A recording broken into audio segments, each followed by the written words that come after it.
Hello everyone, स्वागत है बेटा आप सबका हमारे इस नए लेक्चर में एप्लीकेशन ऑफ डेरिवेटिव के। और बेटा थियोरेटिकली लास्ट पोर्शन रहेगा मोनोटोनिसिटी का, जिसमें कि हमें एलएमवीटी पढ़ना है। पिछले बच्चों जो 2 लेक्चर्स थे उसमें हमने रोल्स थ्योरम पढ़ा, बहुत डिटेल में हमने उसके सवाल देखे, काफी सारे मैंने आपको सवाल करवाए भी। और मुझे पूरी उम्मीद है कि रोल्स थ्योरम आपका बहुत स्ट्रांग हो चुका होगा। और आज के लेक्चर में हम पढ़ेंगे LMVT which stands for Lagrange's mean value theorem. ठीक है, ये टेक्निकली लास्ट टॉपिक है ऑफ मोनोटोनिसिटी। एंड उसके बाद फिर हम मैक्सिमा मिनिमा पढ़ेंगे एओडी में। और जैसे ही बच्चों मैक्सिमा मिनिमा कंप्लीट होगा ये चैप्टर अपना फिनिश हो जाएगा, एओडी का पूरा चैप्टर, जो कि एक बहुत बड़ा और बहुत इंपॉर्टेंट चैप्टर माना जाता है। लेकिन बेटा आज का लेक्चर स्टार्ट करने के पहले कुछ अनाउंसमेंट्स हैं इन जनरल, कि आप में से जितने भी बच्चों ने अभी तक हमारा टेलीग्राम का बच्चों चैनल ज्वाइन नहीं किया है, आप सबसे ये एक हम्बल रिक्वेस्ट है कि आप हमारे टेलीग्राम के चैनल से जुड़िए, जिसका ज्वाइनिंग लिंक आपको नीचे डिस्क्रिप्शन बॉक्स पे दिख रहा होगा। इसे बच्चों ज्वाइन करने से आपको 2 एडवांटेज होंगे। फर्स्ट एडवांटेज आपका ये है कि क्योंकि बेटा मैं मल्टीपल लेक्चर्स एक दिन में पोस्ट करता हूं, तो कई सारे बच्चे मुझे ये बताते हैं कि सर हमारा ना कोई लेक्चर छूट जाता है, क्योंकि हमें पता ही नहीं चल पाता कि आपने एक नया लेक्चर डाला था। इस वजह से बेटा मैं टेलीग्राम चैनल पे हमेशा एक क्रिएटिव भी डालता हूं, जो भी मैंने लेक्चर पोस्ट किया है उसका, ताकि आप सारे बच्चों को हमेशा इस बात की जानकारी रहे कि कब मैंने कोई एक नया लेक्चर डाला है। और जो बच्चों जो सेकंड हमारा इंपॉर्टेंट एक एडवांटेज है वो ये है कि आप यहाँ पर तो बच्चों बहुत सारे मैं आपको सवालों की प्रैक्टिस करवा रहा हूँ, लेकिन अगर आपको अपने एग्जाम को क्रैक करना है तो आपको बहुत सारे और भी क्वेश्चंस के प्रैक्टिस करने की जरूरत है, जो अगेन कहाँ मिलेंगे, तो आपके टेलीग्राम चैनल पे मिलेंगे। तो जल्दी से उसे ज्वाइन करिए और अपने प्रिपरेशन को नेक्स्ट लेवल पर बच्चों आप लेकर जाइए। और अगर आप हमारा डिस्क्रिप्शन बॉक्स देख रहे हैं तो उसमें आपको एक सेकंड चैनल का भी बेटा लिंक दिख रहा है, यूट्यूब चैनल का। तो वो यूट्यूब चैनल मेरा पर्सनल चैनल है, क्योंकि मेरा बच्चों ऐसा मानना है कि आपकी जेई की जर्नी में बहुत बार ऐसे समय आएंगे जब आपको बिल्कुल मतलब निराशा होगी और आप डीमोटिवेटेड फील करेंगे। तो वो चैनल आपकी मदद करेगा आपको चार्ज अप करने में, और पॉजिटिव वीडियोस उसमें रहेंगे, मोटिवेशनल वीडियोस रहेंगे, ताकि आप सारे बच्चों का उस चैनल से बहुत ज्यादा फायदा हो। तो चलिए बच्चों अपन स्टार्ट करते हैं अपना आज का लेक्चर। और अगर आपको थोड़ा सा भी बेनिफिट हो रहा है मेरे इन सारे लेक्चर से, तो जल्दी से इस वीडियो को लाइक कर दीजिए। तो हेडिंग बच्चों डालेंगे इस टॉपिक का, that is LMVT which stands for Lagrange's mean value theorem. Lagrange's mean value theorem, ठीक है। मैं आपको बहुत सारे बेटा इसमें सवाल कराऊंगा, और मुझे ऐसी उम्मीद है कि आज ये वाला पोर्शन अपना फिनिश करने के बाद अगला जो अपना लेक्चर होगा उसको मैं इंटायरली क्वेश्चन प्रैक्टिस के लिए रखूंगा, पूरे के पूरे मोनोटोनिसिटी पे। जैसे हमने टेंजेंट नॉर्मल में बहुत सारे सवालों की प्रैक्टिस की, उसके बाद मोनोटोनिसिटी स्टार्ट किया, तो वैसे ही मैं आपको मोनोटोनिसिटी के भी बहुत सारे सवालों की प्रैक्टिस कराऊंगा नेक्स्ट लेक्चर में, और उसके बाद फिर हम मैक्सिमा मिनिमा स्टार्ट करेंगे। तो बच्चों लैग्रांजेस मीन वैल्यू थ्योरम में सबसे पहले मैं आपको स्टेटमेंट लिखा देता हूं, फिर एक्सप्लेन करता हूं। लिखा है if fx is continuous in close bracket a से b, if fx is continuous in close bracket a से b and derivable in open bracket a से b, if fx is continuous in close bracket a से b and derivable in open bracket a से b, then there exists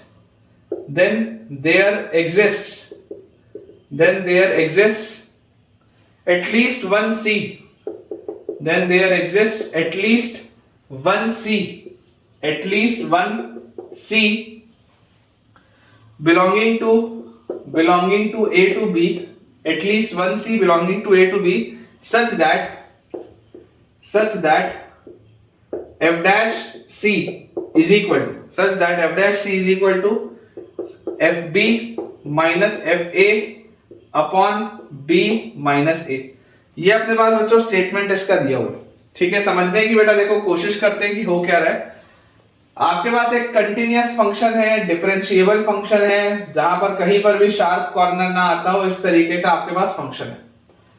basically इसके statement में और Rolle's theorem के statement में अंतर सिर्फ इतना है कि रोल्स थ्योरम में बाउंड्री पॉइंट्स पे जो वैल्यू आती थी वो सेम होती थी, एफ ए और एफ बी की वैल्यू बराबर होती थी, लेकिन इसमें ऐसा नहीं है। इसमें आपको बोला जा रहा है कि ये दोनों की वैल्यूज अलग अलग होंगी, ठीक है ना, ये दोनों की वैल्यूज अलग अलग होंगी। Let us say this is A and this is B. तो बच्चों अगर ये ए और बी हमको मिल चुका है तो यार ये बी अगर आप रखते हैं, ठीक है, ये y equal to F X का ग्राफ है, अगर आप x की जगह b रखते हैं तो आपको इसके कोऑर्डिनेट्स क्या मिलेंगे, b कॉमा एफ बी मिलेंगे। इसके आपके पास बच्चों कोऑर्डिनेट्स आएंगे b कॉमा एफ बी। और अगर आप यहां पर x की जगह a रखते हैं तो आपके पास इसके बच्चों कोऑर्डिनेट्स आ जाएंगे a कॉमा एफ ए। इसके आपके पास कोऑर्डिनेट्स आ जाएंगे a कॉमा एफ ए। बहुत सिंपल सी बात है। अब बोला ये जाता है कि यार f डैश सी आपको यहां पर मिलेगा, आपको यहां पर कोई एक f डैश सी मिलेगा, कोई एक पॉइंट c मिलेगा, ठीक है, कोई आपको बच्चों एक पॉइंट यहां पर आपको c मिलेगा, such that f dash C is equal to F B minus F A upon B minus A. जरा आप बेटा सोच के देखो, ये जो लिखा हुआ है F B minus F A upon B minus A, क्या ये स्लोप लिखा हुआ है क्या? 2 पॉइंट फॉर्म के हिसाब से सोचो, स्ट्रेट लाइन में आपने पढ़ा है 2 पॉइंट फॉर्म क्या होता है, y2 minus y1 upon x2 minus x1, ये स्लोप लिखा हुआ है। और f डैश सी भी क्या होता है, स्लोप ही तो होता है। At some point c f dash C भी क्या होता है, स्लोप ही तो होता है। मतलब कि मैं ये बोल सकता हूं कि यहां पर ये वाली जो लाइन होगी और ये वाली जो लाइन होगी, ये दोनों लाइंस पैरेलल होंगी। तो स्टेटमेंट क्या बोलता है, if fx is continuous in closed bracket a to b and derivable in open bracket a to b, then there exists at least one c belonging to a to b such that f dash c is equal to fb minus fa upon b minus a। Basically ये जो average बच्चों rate आएगा इसका, average rate of change, that will be equal to instantaneous rate of change. किसी point पे जो change हो रहा है, जो आप dy by dx जिसको आप स्लोप बोलते हो, वो रेट ऑफ चेंज बोलते हो ना, चेंज कितना हो रहा है वही तो बोलते हो। तो ये क्या, ये एवरेज चेंज है और ये इंस्टेंटेनियस चेंज है। तो आपको कोई एक ऐसा पॉइंट C मिलेगा जहां पर इंस्टेंटेनियस चेंज और एवरेज चेंज क्या होगा, सेम होगा। कोई एक पॉइंट C पे जहां पर इंस्टेंटेनियस चेंज और एवरेज चेंज आपके पास सेम आ जाएगा, ठीक है। तो ये बच्चों अपने पास बेसिक सा पॉइंट है, ठीक है। अब अगर हम चाहें तो डायरेक्टली सवालों की प्रैक्टिस कर सकते हैं, लेकिन मैं आपको इससे रिलेवेंट कुछ चीजें और बता देता हूं जो मेरे हिसाब से आपको बच्चों पता होनी चाहिए। तो यहां पर बच्चों आप नोट डाल के लिखेंगे, नोट डाल के लिखेंगे F B minus F A upon B minus A. F B minus F A upon B minus A is the average rate, is the average rate, is the average rate of change of function, average rate of change of function is the average rate of change of function over the interval, over the interval, average rate of change of function over the interval a to b। a से b में average क्या change आया, a से b में average बच्चों जो change आया वो है F B minus F A upon B minus A. And f dash c is the instantaneous change, and f dash c is the instantaneous change, is the instantaneous change, and f dash c is the instantaneous change, the instantaneous rate of change of the function at x equal to c। instantaneous rate of change, rate of change of the function, rate of change of the function at x equal to c। Instantaneous बेटा उस instant पर क्या change है। तो ये बोला जाता है कि जो एवरेज रेट होगा चेंज का, उसका 100% कोई ना कोई बीच में एक ऐसा पॉइंट आएगा जहां पर इंस्टेंट चेंज और एवरेज चेंज सेम होगा, ठीक है। 100% बेटा कोई ना कोई आपके पास इस तरीके से आएगा। मैं आपको स्टेटमेंट रीड कर देता हूं।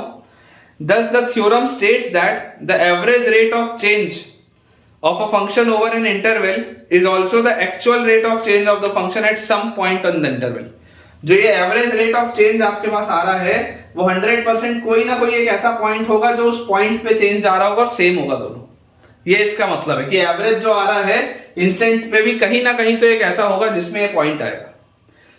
जैसे अगर आप उस इंस्टेंट के पहले देखोगे तो स्लोप ज्यादा आएगा, उस इंस्टेंट के आप बाद देखोगे तो स्लोप कम आएगा, लेकिन कोई एक इंस्टेंट आएगा जिसमें जो एवरेज आ रहा है ना चेंज आपके पास, उसके वो बराबर हो जाएगा, ठीक है। तो ये बच्चों बेसिक सा इसका मतलब है। और इस पर बेस्ड अब अपन कुछ छोटे छोटे से सवाल करते हैं ताकि अपने को देखो समझ में आए कि एलएमवीटी को लगाना कैसे है ना। सवाल अगर पेपर में आएगा तो एलएमवीटी को करना कैसे वो देखते हैं।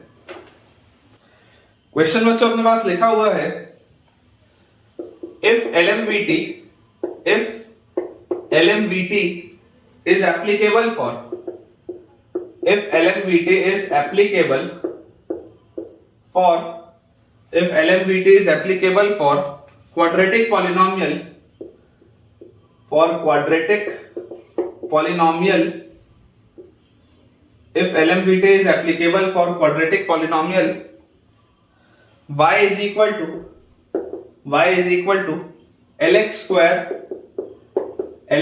plus mx plus n, y is equal to lx square plus mx plus n in closed interval a to b, in closed interval a to b, then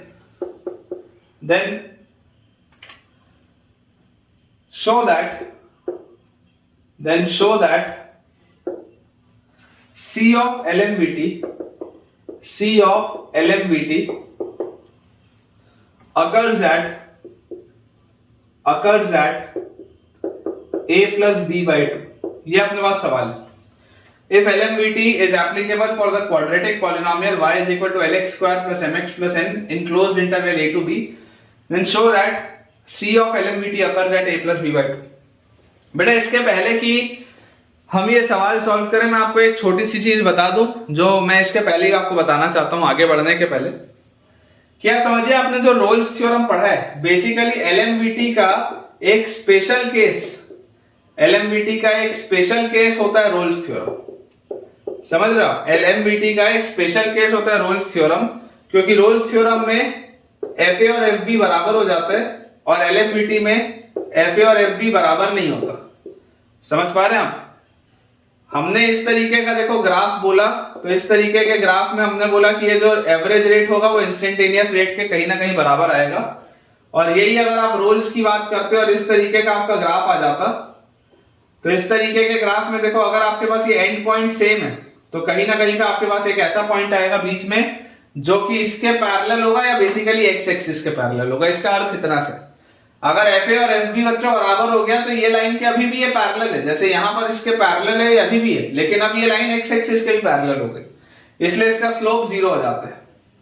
ठीक है ना? तो बेसिकली ये जो रोल्स थ्योरम है, this is a special case of LMVT only. बहुत आसान सी बात है ना ये चीज, मतलब मुझे लगा कि बता देना चाहिए, लेकिन आप समझ भी गए होंगे, कोई बहुत बड़ी बात नहीं है इसमें. तो अब इस क्वेश्चन को बच्चों अगर हम ध्यान से देखें तो हमको बोला जा रहा है कि if LMVT is applicable for this quadratic polynomial, ठीक है, तो आपके पास देखिए क्या लिखा हुआ है, fx जो हमारे पास दिया हुआ है that is lx square plus mx plus n. ठीक है, और कौन से इंटरवल में बात हो रहा है? इन the interval of closed a से b. अब समझो, क्या ये कंटिन्यूअस है? तो यार क्वाड्रेटिक है, पॉलिनोमियल है तो कंटिन्यूअस तो है. क्या ये डेरिवेबल है? तो हाँ यार ये डेरिवेबल तो है. ये दोनों कंडीशन तो आपकी सेटिस्फाई हो रही है. और क्योंकि ये एक जनरल सा कर्व है तो मैं ये भी बोल देता हूं कि FA और FB बराबर नहीं होगा, ऐसे ही मैं बोल सकता हूं. तो अगर बेटा मैं LMVT से जाऊं तो LMVT मुझे ये बोलता है कि यार कोई एक C मिलेगा, कोई एक C मिलेगा f' such that f' will be equal to, यहां पर आपके पास क्या आ जाएगा, at some C f' will be equal to FB minus FA upon B minus A. ठीक है ना? for C belonging to open interval A to B, for some C, कभी तो होगा इस तरीके से. तो यार बेसिकली देखो, अगर ये fx है तो f' क्या होगा, f' अपने पास आ जाएगा 2lx plus m say at x equal to C. f' तो यही होगा 2lx plus m at x equal to C, जैसे आप रखेंगे तो आ जाएगा. FB क्या है? FB is LB square plus MB plus n minus FA is LA square plus MA plus n divided by B minus A, divided by B minus. ये चीज अपने पास आ रही है. और जैसी बेटा ये चीज अपने पास आ गई तो यार देखो यहां से अपने पास क्या आ जाएगा, ये प्लस n और ये माइनस ऑफ प्लस n, ये तो कट गया. तो हमारे पास चीज आ जाती है 2lc plus m is equal to, यहां पर बच्चों देखो l कॉमन तो b square minus a square और प्लस m कॉमन तो b माइनस a और अपॉन b माइनस a. आपको ये बात भी पता है कि b और a बराबर नहीं है. इसको आप फर्दर क्या लिख सकते हैं, b माइनस a भी अगर आप बाहर निकाल लें तो ब्रैकेट के अंदर आपके पास आ जाएगा L टाइम्स B प्लस ए, L टाइम्स B प्लस ए प्लस M और divided by B minus A. ये आपके पास आ जाएगी चीज, ये B माइनस ए और ये वाला B माइनस ए कैंसिल आउट। तो इफेक्टिवली अपने पास देखो क्या चीज आती है, इफेक्टिवली अपने पास आता है बच्चों 2LC plus M is equal to 2LC plus M is equal to LB plus LA plus M। ये M से ये M भी कटा, L भी देखो पूरे में से गायब होगा तो 2C is equal to A plus B आ जाएगा, L गायब होते ही, और C की वैल्यू आ जाएगी A प्लस B बाई 2। मतलब कि ये जो इंस्टेंटेनियस चेंज आएगा और ये जो आपके पास एवरेज रेट ऑफ चेंज आएगा, ये बेसिकली बराबर कब होगा, ये बराबर आपके पास आ जाएगा at A plus B by 2। ये वाला जो इसका मिडिल पॉइंट होगा ना, ये इसके मिडिल पॉइंट पे आएगा, where this is B and this is A। ठीक है, ये इंस्टेंट वाला चेंज और एवरेज वाला चेंज जो होगा वो सेम आएगा एट इंस्टेंट वाला चेंज और एवरेज वाला बच्चों जो चेंज आएगा ये आपके पास कब आ जाएगा at C is equal to A plus B by 2, इनके मिडिल पॉइंट। ठीक है, कि इनके बच्चों मिडिल पॉइंट पे ये चीज अपने पास आ जाएगी। तो आई होप बेटा आपको ये वाला पॉइंट अच्छे से क्लियर हो गया होगा कि LMVT लगाते कैसे। अभी हम और सवाल करेंगे आज के लेक्चर में भी, अगले लेक्चर में तो मैं आपको पूरे चैप्टर के सवाल कराऊंगा, पूरे मोनोटोनिसिटी के। तो 100% आपका देखिएगा कॉन्फिडेंस लेवल बहुत ज्यादा इंक्रीज हो जाएगा बेटा। नेक्स्ट अपने पास बच्चों सवाल लिखा है, use LMVT to prove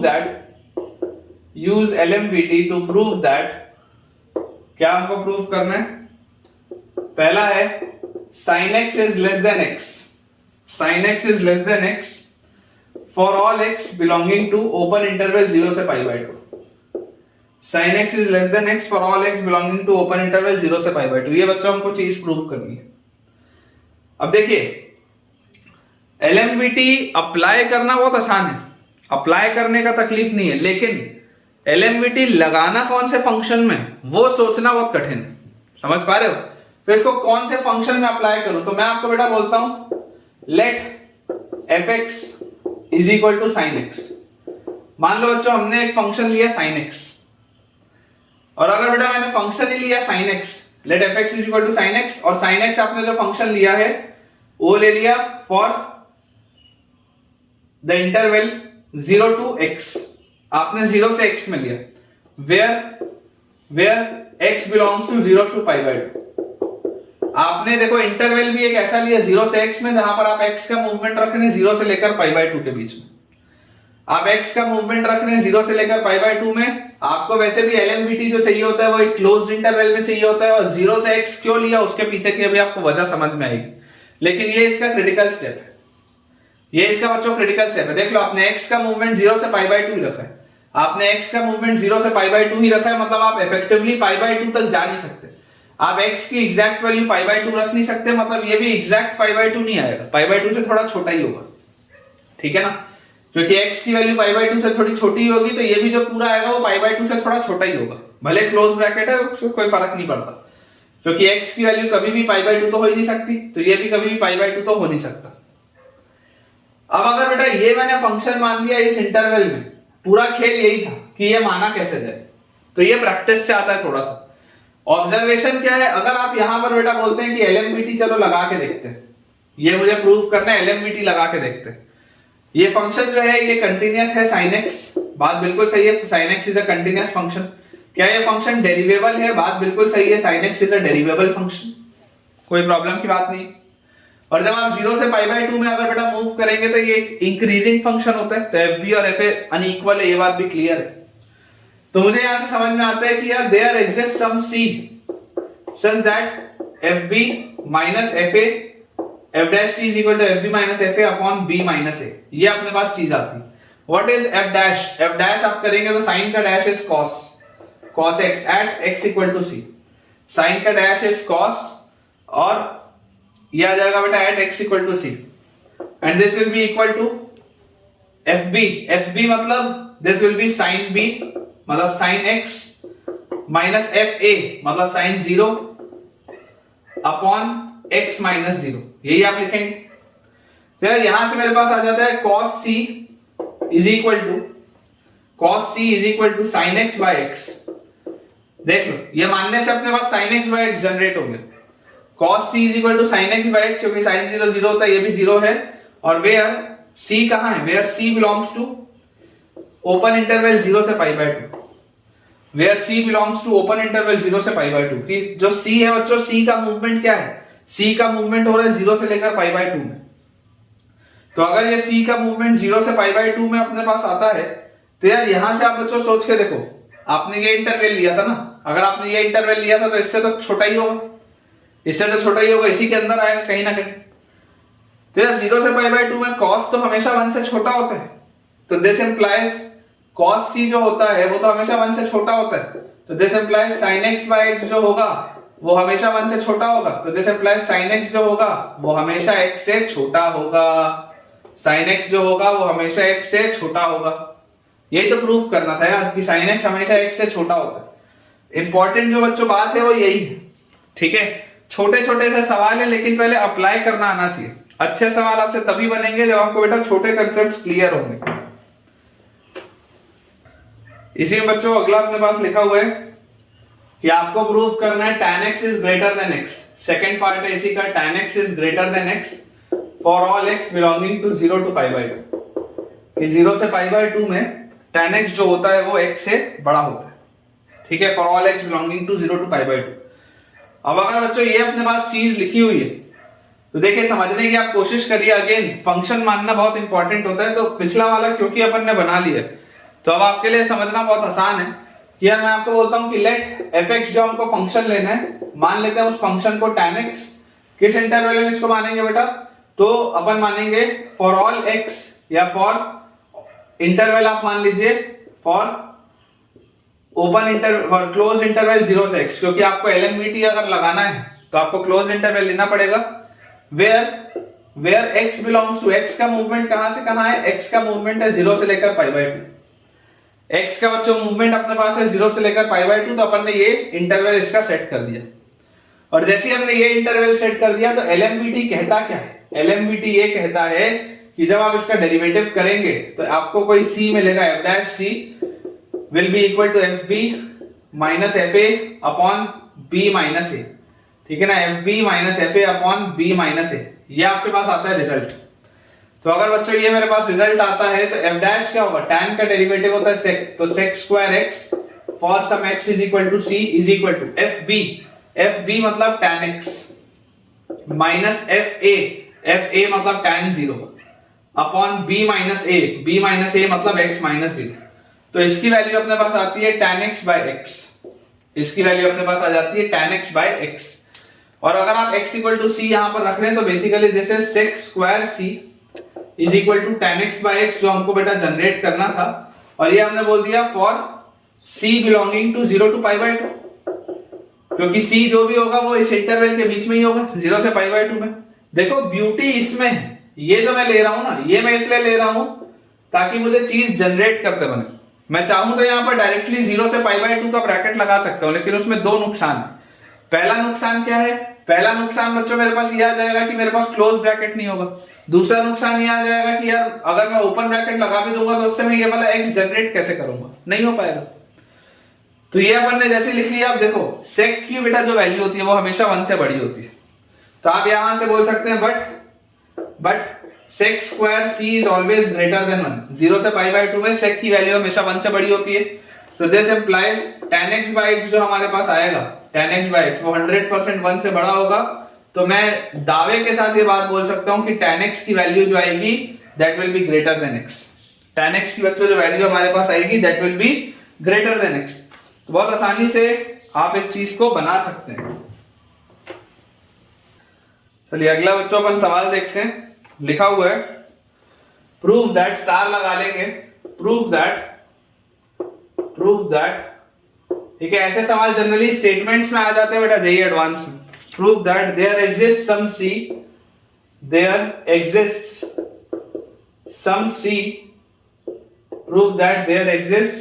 c belonging to open interval a to b, some c belonging to open interval a to b such that belonging to open interval a to b such that 3c square is equal to a square plus ab plus b square।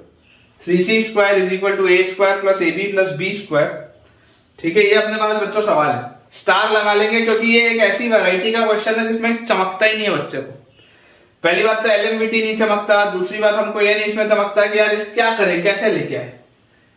तो यार आप सोच के देखो, आप बच्चों सोच के देखो कि अगर आपको इस तरीके का कोई भी अगर होता है कि कोई ऐसा सी एग्जिस्ट करता है किसी इंटरवल में, अगर बेटा इस तरीके की कोई भी चीज आपके पास आती है, तो यार इस तरीके की इंटरवल्स की बात किस में होती है, रोल्स थ्योरम में होती है, या आपके पास इसमें आ जाती है, एलएमवीटी में आ जाती है, और तो कहीं आती ही नहीं। और तो ऐसा पढ़ा ही क्या है हमने कि किसी इंटरवल की बात हो कि यार जिसमें लाई करे। एक क्वाड्रेटिक में आप पढ़ते हो इंटरमीडिएट वैल्यू थ्योरम, वो भी इसी का आप इससे निकाल सकते हो आराम से। तो अगर बेटा इसमें मैं ऑब्जर्व करने की कोशिश करूं कि यार मुझे देखो एलएचएस में क्या दिख रहा है, एलएचएस में मुझे दिख रहा है 3c², और एलएचएस में मुझे याद है एलएमवीटी में एलएचएस में क्या आता था, एलएचएस में आता था derivative of a function f' आप लिखते थे। तो यार ये 3c² किसका डेरिवेटिव है, ये 3c² कब आएगा, तो जरा सोच के देखो, यहां से आप अप्रोच देखो, यहां से बच्चों आप अप्रोच देखो कि ये देख के मुझे लगता है कि यार आपको जो fx को बोलना पड़ेगा ना, let fx is equal to x³, आपको ये फंक्शन बोलना पड़ेगा।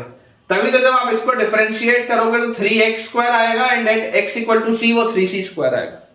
अप्रोच समझना जरूरी है कि करना कहां से। तो यार यहां से मेरे पास आ जाता है कि मैं अगर बोल दूं let fx is equal to x³ in कौन से इंटरवल बच्चों हम बात करें, a से b, क्लोज्ड इंटरवल a से b, एक सिंपल सा बेटा कर्व है, कंटीन्यूअस फंक्शन है, डिफरेंशिएबल फंक्शन है, आप जानते ही है ना, that this is a continuous function and this is a derivable function. इसमें कोई प्रॉब्लम नहीं, इसमें कोई भी प्रॉब्लम नहीं है, कंटीन्यूअस भी है, डेरिवेबल भी है, कोई दिक्कत की बात नहीं। अब अगर ये चीज बच्चों मेरे पास आ जाती है fx is equal to x³ in the interval a to b, तो यार मुझे यहां से देखो क्या समझ में आता है कि अगर आप एलएमवीटी अप्लाई करते हैं तो एलएमवीटी अप्लाई करते ही आपको दिखाई देता है कि f' जो होगा f' this will be equal to fb minus fa upon b minus a, fb minus fa upon b minus a, और इसका डेरिवेटिव क्या है, x³ का डेरिवेटिव है 3x² at some x equal to c, and इसकी value होनी चाहिए fb मतलब b³ माइनस fa मतलब a³ upon b minus a। ये इंपॉर्टेंट है प्रोफाइल। और बेटा ये b³ माइनस a³ क्या होता है, याद करो x³ माइनस y³, ये होता है x minus y into x² plus xy plus y², और अपॉन नीचे लिखा हुआ है b माइनस a, ये b माइनस a से ये b minus a cancel out हो गया। तो इफेक्टिवली अपने पास आता क्या है, at x equal to c आप ये बोल सकते हैं कि यार 3c² की वैल्यू क्या आ जा रही है, 3c² की वैल्यू आपके पास आ जा रही है a² plus ab plus b²। 3c² की वैल्यू आपके पास आ जाती है a² plus ab plus b², और यहां पर जो c होगा, यहां पर बच्चा जो c होगा for c belonging to open interval a to b, c जो होगा वो a से b में एग्जिस्ट करता होगा। तो अब देखिए कितने आसान सवाल है, अगर आपको एलएमवीटी बच्चों समझ में आता है तो कितने आसान से इसके एप्लीकेशन है, बहुत आसानी से बच्चों ये सवाल सॉल्व होते हैं। नेक्स्ट बच्चों के पास इसमें सवाल लिखा हुआ है, if fx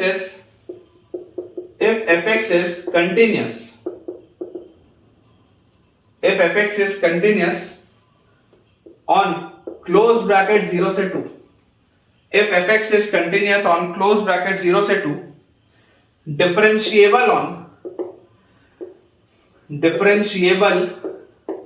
on open interval 0 से 2, डिफरेंशिएबल ऑन ओपन इंटरवल 0 से 2, और यहां पर बच्चों मुझे बोला जाता है f0 is equal to 2, f2 is equal to 8 and f'(x)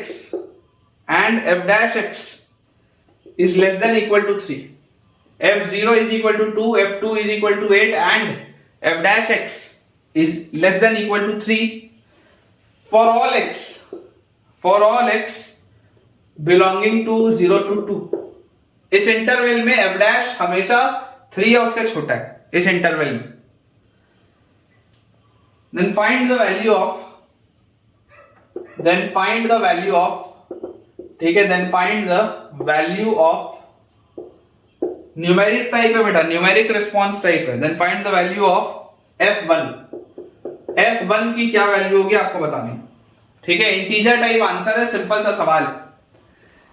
ये क्वेश्चन बेटा मैं देखा हूं बच्चों से नहीं बनता, बच्चों को चमकता ही नहीं है।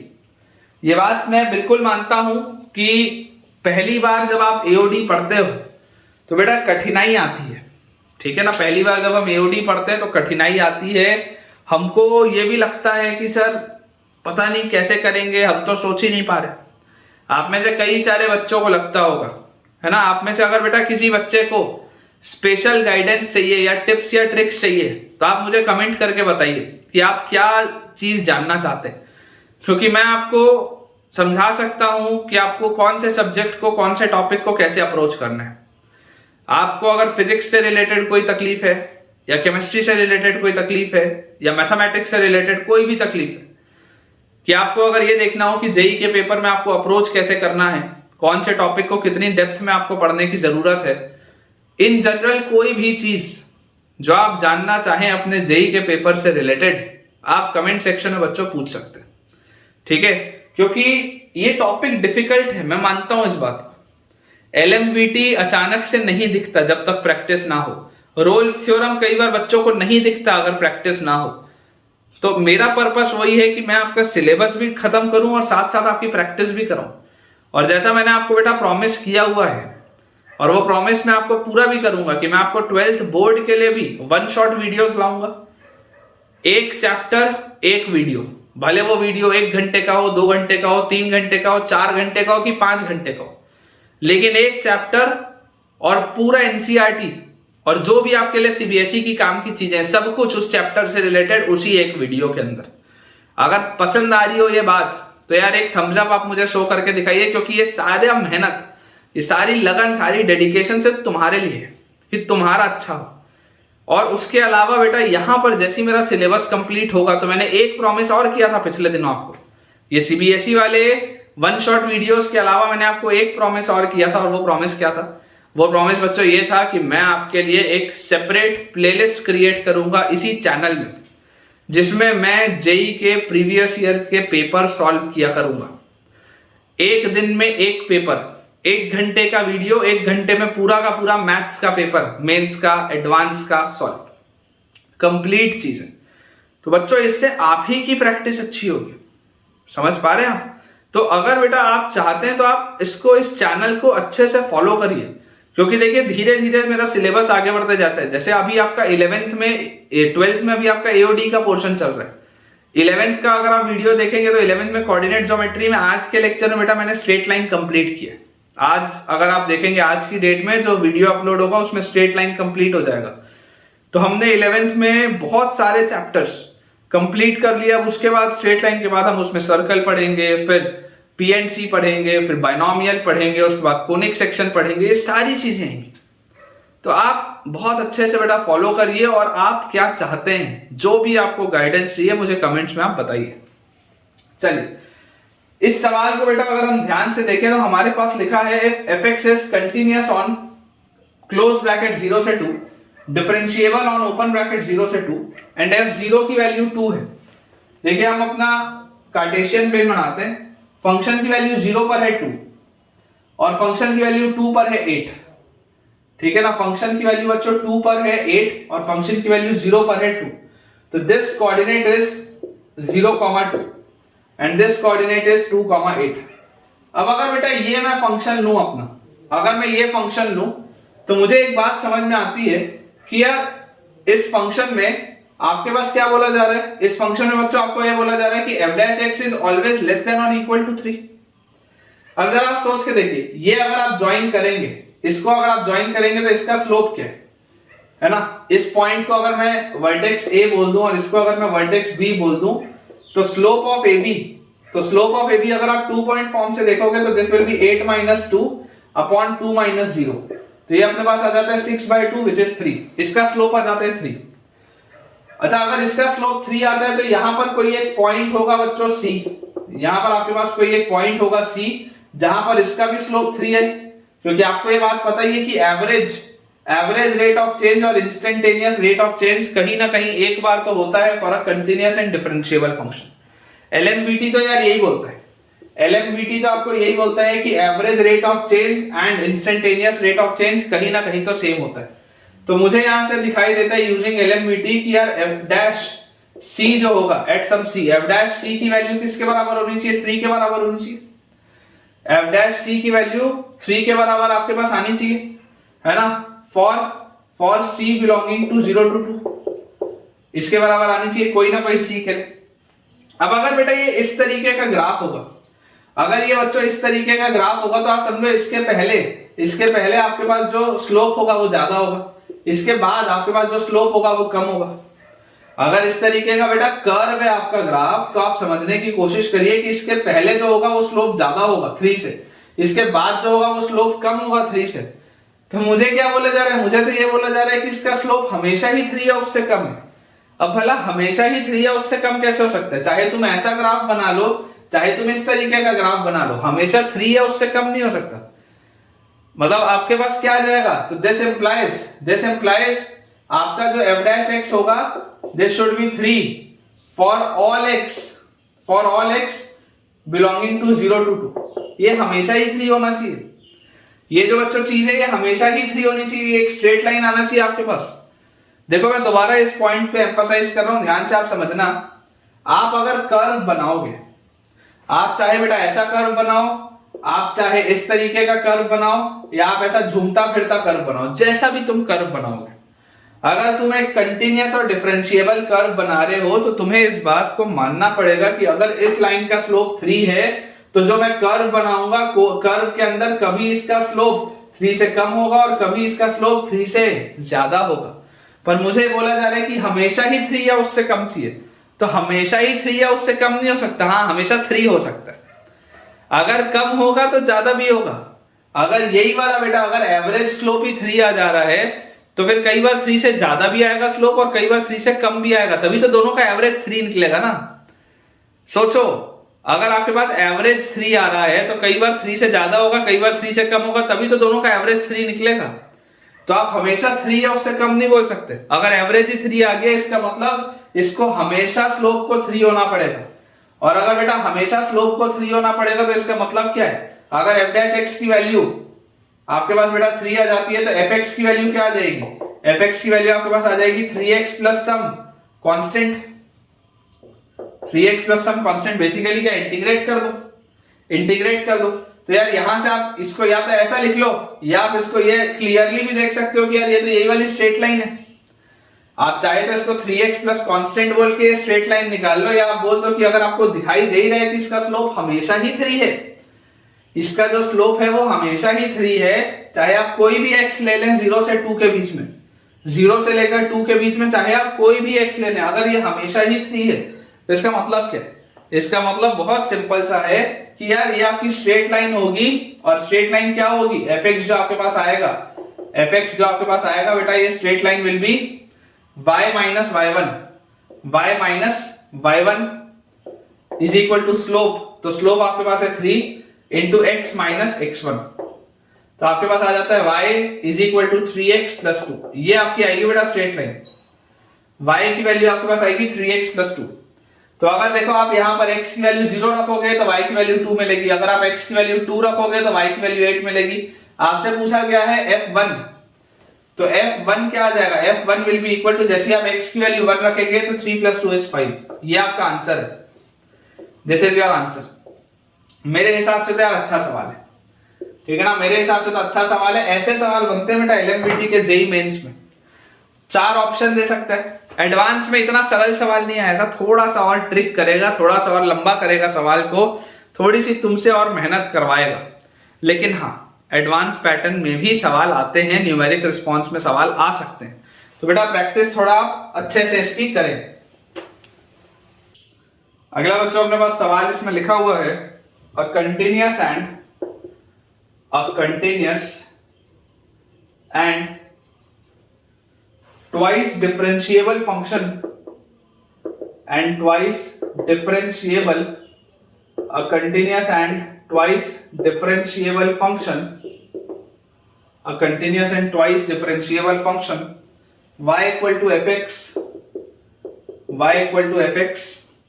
is such that a continuous and twice differentiable function y equal to fx is such that its graph cuts the line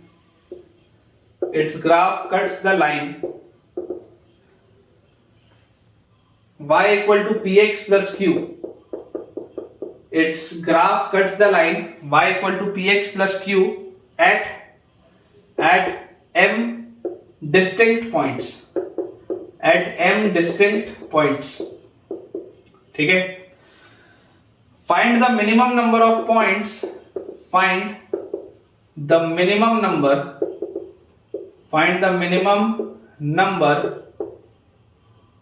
of points at which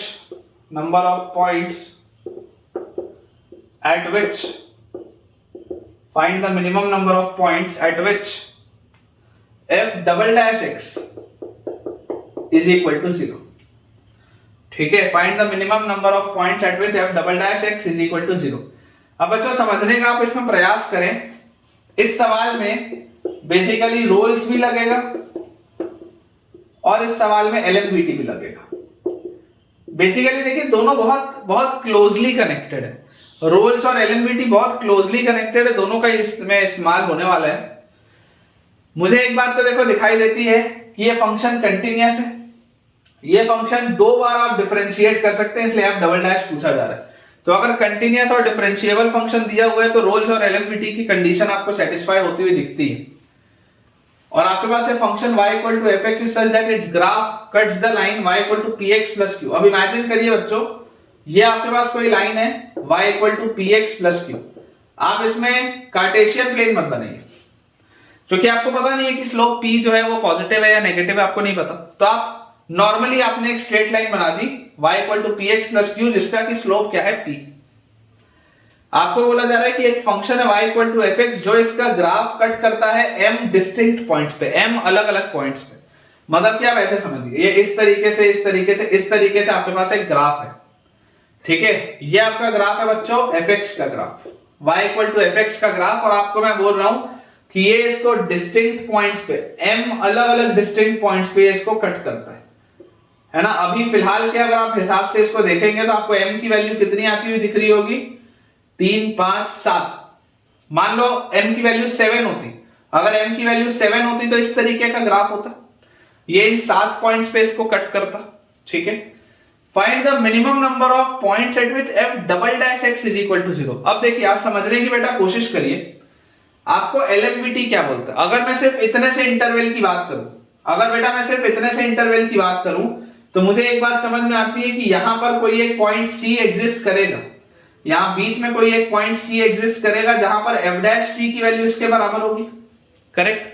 वैसे अगर मैं सिर्फ इतने में एलएमवीटी की बात करूं, इतने से इंटरवल में, तो यहां पर भी कोई एक c एग्जिस्ट करेगा सच दैट f डैश c की वैल्यू इसके बराबर होगी. वैसे यहां पर भी बेटा कोई एक पॉइंट c एग्जिस्ट करेगा इतने से इंटरवल में, ये वाले में, कि यहां पर भी ये जो स्लोप होगा f डैश c की वैल्यू इस स्लोप के बराबर होगी. वैसे यहां पर होगा, वैसे यहां पर होगा. तो आप समझने की कोशिश करिए कि अगर आपको 7 अलग अलग जब बेटा डिस्टिंक्ट पॉइंट्स दिख रहे थे, तो आपके पास इसका स्लोप p के बराबर कितनी बार हो रहा था? इसका जो ये स्लोप है, इसका बच्चों जो ये स्लोप है, इसका स्लोप किसके बराबर है? p के बराबर. तो अगर इसका स्लोप p के बराबर है तो ये स्लोप आपके पास p के बराबर कितनी बार होता होगा दिख रहा है? 6 बार. ये 1 2 3 4 5 6, अगर 7 थे पॉइंट्स तो 6 बार आपको दिखता है कि यार इसका जो dy by dx होगा वो p के बराबर होगा 6 बार. तो मैं आपको ये बोलता हूं कि अगर इसमें टोटल m डिस्टिंक्ट पॉइंट्स थे, तो आपका f डैश x जो होगा, f डैश x की वैल्यू p के बराबर कितनी बार होगी? m-1 times. f dash x की वैल्यू p के बराबर आएगी m-1 टाइम्स. सोच के देखो, अगर ये m अलग अलग डिस्टिंक्ट पॉइंट्स पे इसको कट कर रहा होता तो इसका स्लोप क्या आता? किसी इंस्टेंट पे क्या आता है? f डैश x आता. इसका स्लोप बच्चों देखो किसी इंस्टेंट पे क्या आता आपके पास? f डैश x आता. और इन सब जगहों पर f डैश x की वैल्यू क्या आती है? इन सब जगहों पर f डैश x की वैल्यू आती है आपके पास ये p के बराबर, इसका जो लाइन का स्लोप है, बेसिकली इस लाइन का स्लोप अगर p है तो f डैश x की वैल्यू p के बराबर आपके पास कितने दफे आती, m-1 टाइम्स। अब अगर ये चीज आपके पास आ गई तो मैं बोलता हूं ये वाली पूरी दुनिया को आप छोड़ो, ये पूरा केस आपका खत्म हो गया। इस पूरे को आप सॉल्व करके यहां पर पहुंच गए। अब जैसे बच्चों आप इस पूरे को सॉल्व करके यहां पर पहुंच गए, ये आपने लगा लिया LMVT, और LMVT लगा के आप ये दुनियादारी से इधर पे आ गए कि f dash x equal to p m-1 times होता है, f dash x equal to p m-1 times होता है। अब मैं बोलता हूं आपको ये आपने कोई एक लाइन बनाई y इक्वल टू p, ये आपने बच्चों को एक लाइन बनाई y इक्वल टू p। अब जैसी y इक्वल टू p आपके पास एक लाइन आई, आपको बोला जा रहा है इसका और f डैश x का सॉल्यूशन कितनी बार आता है, m-1 टाइम्स, इसका और f डैश x। अब ये fx था, अब मैं जो ग्राफ बना रहा हूं this is the graph of f dash x, ये fx का ग्राफ था तो fx में ये f डैश x था। अब मैंने आपको ग्राफ बनाया f डैश x का और p का, मैंने ग्राफ बनाया f डैश x का और p का, ठीक है। इतना हिस्सा मैंने सॉल्व कर लिया, इस हिस्से को सॉल्व करके मैं इस हिस्से में आ गया। अब जैसे बेटा f डैश x और मैंने p का ग्राफ बनाया तो मुझे इसमें दिखाई देता है कि यार ये कितनी बार आता है इसका सॉल्यूशन, इसका सॉल्यूशन आता है m-1 टाइम्स।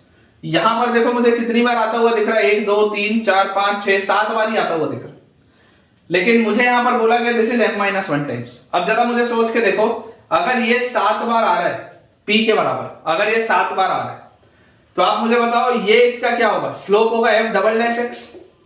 अगर ये आपका कर्व f डैश x का था तो इसका यहां पर क्या होगा, dy by dx f double dash, ये भी क्या होगा f डबल डैश, ये भी क्या आएगा आपके पास f डबल डैश, ये भी क्या आएगा आपके पास f डबल डैश, वैसे ही ये भी आएगा, वैसे ही ये भी आएगा। तो यार यहां पर अगर मैं रोल्स लगाऊं, क्योंकि देखो कांस्टेंट लाइन, पहले वाले में LMVT लगा क्योंकि आधी लाइन थी, आधी लाइन थी, FB और FA बराबर नहीं था तो आपके पास LMVT लगा, लेकिन अब तो रोल्स लगेगा। क्यों रोल्स लगेगा, क्योंकि एक कांस्टेंट लाइन FB और FA बराबर है। तो आप बेटा अगर इस इंटरवल की बात करें तो इस इंटरवल में आप देखिए इसका स्लोप 0 कितनी बार हो रहा है, एक बार, मिनिमम एक बार, एक से ज्यादा बार भी हो सकता है, लेकिन आपसे क्या पूछा गया है, मिनिमम नंबर ऑफ रूट्स। होने को तो ऐसा भी हो सकता है ना, देखो कभी केस होने को तो ऐसा भी हो सकता है कि ये ऐसा रहता और ये ऐसा होता, ऐसा भी तो हो सकता था, लेकिन ऐसा नहीं, ऐसा नहीं। आपसे मिनिमम पूछा जा रहा है तो मिनिमम एक दफे तो घूमेगा, है ना, मिनिमम एक दफे तो घूमेगा, ये बात तो श्योर है।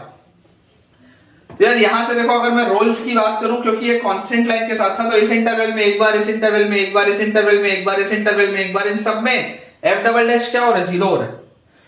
तो अगर ये 7 पॉइंट्स थे तो 7 में आपका 6 बार, 7 में आपका 6 बार f डबल डैश 0 हो रहा था। तो यार अगर m-1 टाइम्स होंगे, अगर यहां पर m-1 पॉइंट्स होंगे तो आप ये बोल सकते हैं कि f डबल डैश x की value 0, f double dash x की वैल्यू 0 कितनी बार होगी, m-2 times. f double dash x की वैल्यू 0 कितनी बार होगी, m-2 टाइम्स। अगर ये m टाइम्स होता था m डिस्टिंक्ट पॉइंट्स पे तो ये m-1 टाइम्स p के बराबर होता था और ये m-2 टाइम्स 0 के बराबर होता। तो आपको क्या बोला जा रहा है, find the minimum number of points at which f double dash x is equal to 0। तो f डबल डैश x की वैल्यू 0 कितनी बार होगी, मिनिमम m-2 पॉइंट्स पे। Answer is m-2। आंसर हमारे पास बच्चों आ जाएगा m-2। कम से कम m-2 ऐसे आपके पास पॉइंट्स आएंगे जहां पर f डबल डैश की वैल्यू हमारे पास आ जाएगी 0। बहुत ही अच्छा सवाल था, आप इसमें बच्चों स्टार लगाएं। अगर आपको ये एक सवाल समझ में आता है तो मैं गारंटी ले सकता हूं आपको रोल्स की और LMVT की फील एक साथ आ जाएगी। नेक्स्ट अपने पास बच्चों सवाल लिखा हुआ है, prove that there exist no function fx, there exist no function, prove that there exist no function fx, there exists no function fx such that there exists no function fx such that f1 is equal to -1, फिर f4 is equal to 7 and f dash x is greater than 3 and f dash x is greater than 3 for all x belonging to real number। f dash x is greater than 3 for all x belonging to real number।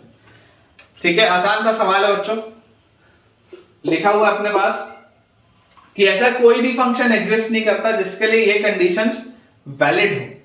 तो यार देखो, आपको यहाँ पर differentiate करके दिया गया है, तो आपको ये मानना पड़ेगा सवाल में कि ये कंटिन्यूअस और डिफरेंशिएबल तो होगा। तो अगर हम LMVT से जाएं तो LMVT से हमको देखो दिखाई देता है कि f of 1 की वैल्यू है -1। f1 की बच्चों वैल्यू अपने पास आ जाती है -1। ठीक है, अपन ऐसा करते हैं, कार्टेशियन पेन नहीं बनाते, सिंपल रखते हैं कि ये अपने पास है f1 की वैल्यू है -1, मतलब ये आपके पास पॉइंट आ जाएगा 1, -1। और दूसरा आपके पास है f4 की वैल्यू है 7 के बराबर। तो f4 की वैल्यू अगर 7 के बराबर है तो 4 रखेंगे तो 7 मिलेगा। ये अपने पास दो पॉइंट्स हैं। अगर बच्चों ये अपने पास दो पॉइंट्स होंगे तो जरा सोच के देखिए, इनका एवरेज जो स्लोप आएगा, late us say this is vertex A and this is vertex B, तो स्लोप ऑफ AB, एवरेज जो आपके पास स्लोप आएगा 2 पॉइंट फॉर्म से, that will B 7 -1 y2 - y1 upon x2 - x1। तो यार एवरेज स्लोप आपके पास 8/3 आ रहा है। एवरेज आपके पास जो स्लोप आ रहा है वो 8/3 आ रहा है, करेक्ट। और आपको देखो क्या बोला जा रहा था, आपको बोला जा रहा था कि f dash x is always greater than 3। ये 8/3 है, ये है, ये 3 से छोटा है। आपको बोला जा रहा था कि f dash x हमेशा 3 से बड़ा होना चाहिए। क्या ये हमेशा 3 से बड़ा आ रहा है?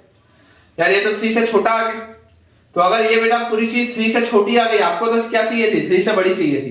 तो दिस इंप्लाइज हम क्या बोल देंगे? दिस इंप्लाइज आपके पास बेटा there occurs a contradiction, there occurs a contradiction. क्योंकि अगर आप नॉर्मली आगे बढ़ेंगे, नॉर्मली बच्चों अगर आप आगे बढ़ेंगे तो जो स्लोप आ रहा है वो 3 से छोटा आ रहा है, लेकिन आपको बोला जा रहा था कि स्लोप 3 से बड़ा होना चाहिए हमेशा। There occurs a contradiction as f dash x is not greater than 3, is not greater than 3 for all x belonging to real number। f dash x is not greater than 3, हमेशा 3 से बड़ा नहीं है, is not greater than 3 for all x belonging to real number, therefore no such function exists, therefore no such function exists। यही अपने को proof करने बोला गया था कि कोई भी ऐसा फंक्शन एग्जिस्ट नहीं करता जिसके लिए ये कंडीशन हो। तो बहुत आसानी से आप LMVT लगाते ही देख सकते हैं बच्चों कि ऐसा कोई भी फंक्शन नहीं है। अगला बच्चों सवाल लिखा है, find C of LMVT, find C of LMVT for fx is equal to under root of x minus 1 in close bracket 1 से 3। अब देखो बच्चों, जब आप 1 से 3 में जाएंगे तो ये एक कंटिन्यूअस और एक डिफरेंशिएबल फंक्शन है। आप अगर चाहें तो आप इसका ग्राफ बना के भी देख सकते हैं, बहुत आसान है। लेकिन 1 से 3 में this is a continuous and differentiable function. ठीक है, ये कंटिन्यूअस फंक्शन भी है और साथ ही साथ ये एक डिफरेंशिएबल फंक्शन भी है या डेरिवेबल फंक्शन भी है। अब अगर ये वाली चीज अपने पास वैलिड है, अगर ये वाली चीज अपने पास वैलिड है तो अपने पास देखो क्या जाता है कि there exist some c f dash c, जहां पर क्या हो जाएगा, f dash c will be equal to fb minus fa upon b minus a। There exist some c for which f dash c is equal to fb minus fa upon b minus a। तो यार यहां से अपने पास क्या होना चाहिए, f dash अगर आप करेंगे तो 1/2 root x minus 1 for x equal to c, 1/2 root x minus 1 for x equal to c। और यहाँ पे इक्वल टू क्या जाना चाहिए, fb मतलब under root of 3 minus 1 minus fa, तो under root of 1 minus 1 upon b minus a is 3 minus 1। ये अपने पास आना चाहिए at some x equal to c। तो 1 by अपने पास क्या आ जाएगा, twice of under root of c minus 1 is equal to under root of 2 minus 0 upon 2। ये आ जाएगा, 2 से ये 2 गया। तो बच्चों यहां से आपके पास देखो, अगर आप स्क्वायर करेंगे तो 1 by c minus 1 की वैल्यू 2 आती है, या c minus 1 की वैल्यू आपके पास आती है हाफ, या c की वैल्यू आपके पास आ जाती है 3/2। c की वैल्यू बच्चों आपके पास देख लो निकल के आ जाएगी 3/2। बहुत ही आसान सा सवाल, बहुत ही आसान सा सवाल था LMVT का ये। नेक्स्ट है अपने पास बच्चों LMVT पे सवाल। यूजिंग LMVT प्रूव दैट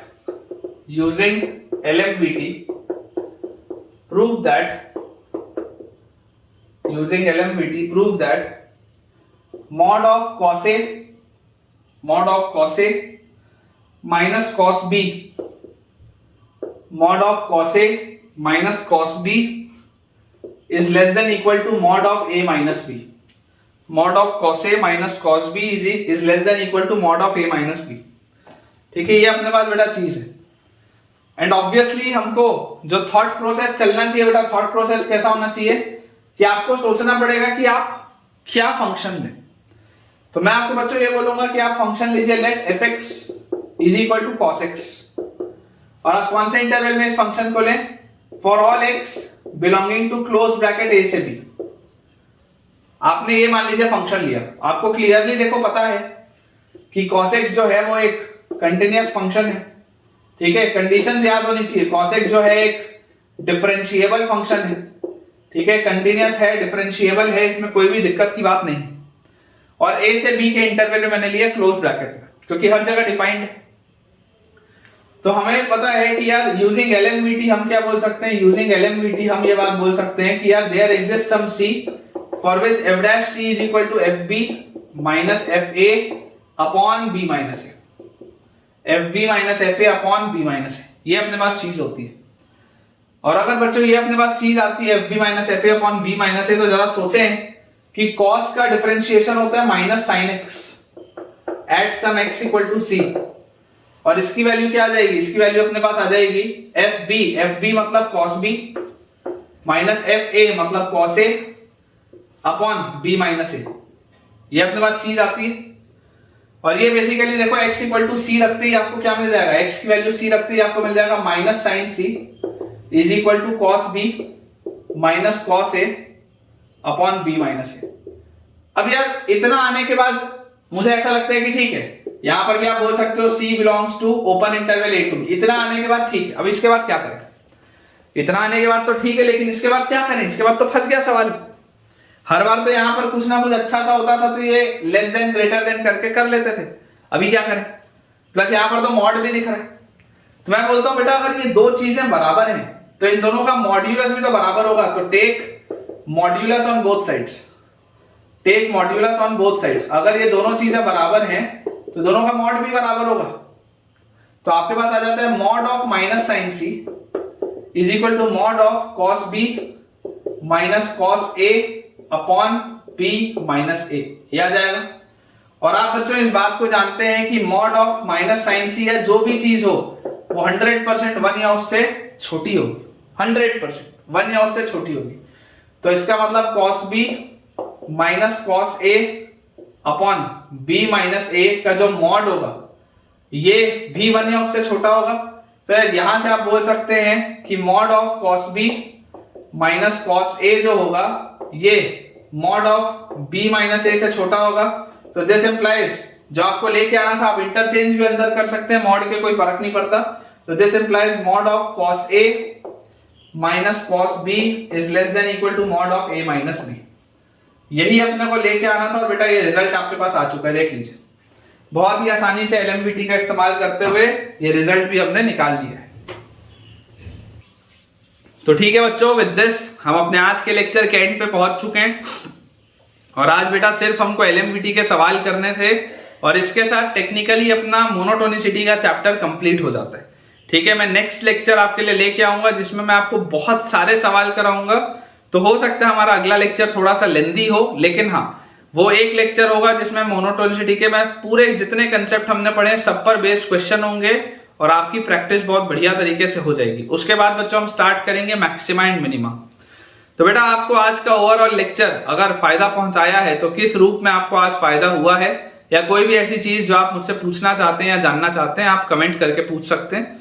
अगर आपको आज का वीडियो अच्छा लगा हो तो वीडियो को लाइक करें, चैनल को सब्सक्राइब करें और दोस्तों के साथ इस वीडियो को बच्चों रेफर करें ताकि सारे ही एस्पिरेंट्स की पढ़ाई बहुत ही जबरदस्त तरीके से हो पाए। Thank you.